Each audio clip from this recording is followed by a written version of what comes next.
66 67 67 68 68 69 69 70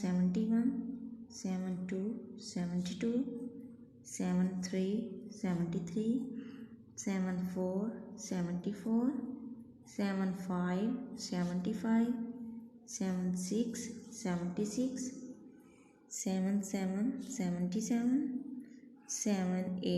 78 79 79 80 80.